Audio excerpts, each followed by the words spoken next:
ભારે વરસાદની આગાહીને ધ્યાનમાં રાખી અને રાજ્ય સરકાર તેમજ સ્થાનિક તંત્ર સંપૂર્ણ એલર્ટ મોડ પર છે. ત્યારે આરોગ્ય મંત્રી પ્રફુલ્લ પાનસેરિયાએ ડિઝાસ્ટર મેનેજમેન્ટ સેન્ટરની મુલાકાત લઈ કામગીરીની સમીક્ષા કરી હતી. આ દરમિયાન સુરત જિલ્લા કલેક્ટર, નાયબ કલેક્ટર અને ડિઝાસ્ટર મામલતદાર સહિતના ઉચ્ચ અધિકારીઓ હાજર રહ્યા હતા.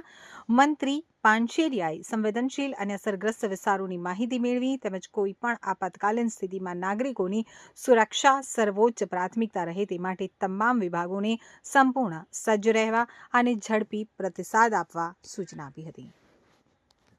બધાને વિનંતી કરું છું, ગયા વખતે જે વરસાદ, કારણ કે વરસાદ જ એટલો બધો હોય કે જેથી કરીને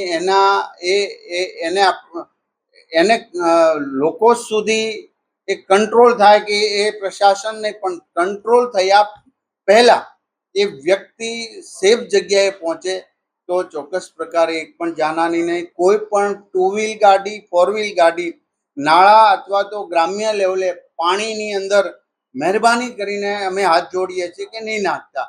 કારણ કે અગાઉના બનાવથી મેં પોતે જાતે કાર બહાર કાઢવા માટે સ્થળ પર હતો. તો આપણું જીવન શ્રેષ્ઠ છે.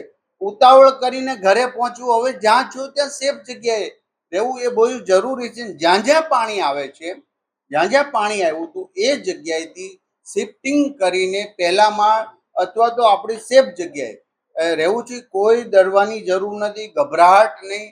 આ કુદરતી આફત છે, તો એની સામે લડવા માટે આપણે તંત્ર પણ સજ્જ છે ને આપણે સૌ સાથે મળીને એક 24 કલાકનું દૂધ, શાકભાજી અને પાણી આપણા રીતના વ્યવસ્થા કરી જ લેવી જોઈએ, જેથી કરીને કશું જ ન થાય તો પણ આપણી આ વ્યવસ્થા હોય, જેથી કરીને 24 કલાક સુધી કંઈ વધુ વરસાદ હોય તો આપણે એમને રાખી શકીએ. Team collector, team commissioner, team police, team DDO અને અમારા બધા જ એમએલએ મિત્રો, બધા જ પોતપોતાની ઓફિસ અને કોર્પોરેટરશ્રીઓ, તાલુકા પંચાયત, જિલ્લા પંચાયતના સદસ્યશ્રીઓ પોતાના વિસ્તારની અંદર છે અને બધા જ સ્ટેન્ડ બાય છે.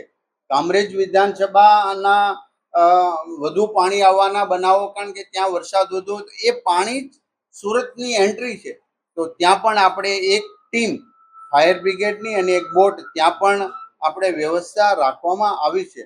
તો આજે ફરી વખત સેફટી એ જરૂરી છે. બધા જ માટે પાણીમાં ક્યાંય ન જવું, કે 24 કલાક માટે તમે સંયમ રાખવીને એક પણ ક્રોસ ન કરવો, ક્યાંય કાર ન ચલાવી, એટલી હું વિનંતી કરું છું. અમારી ટીમ આખી નાઈટ આજે પણ જાગવાની ને એની સાથે હું પણ છું, આપ પણ છો.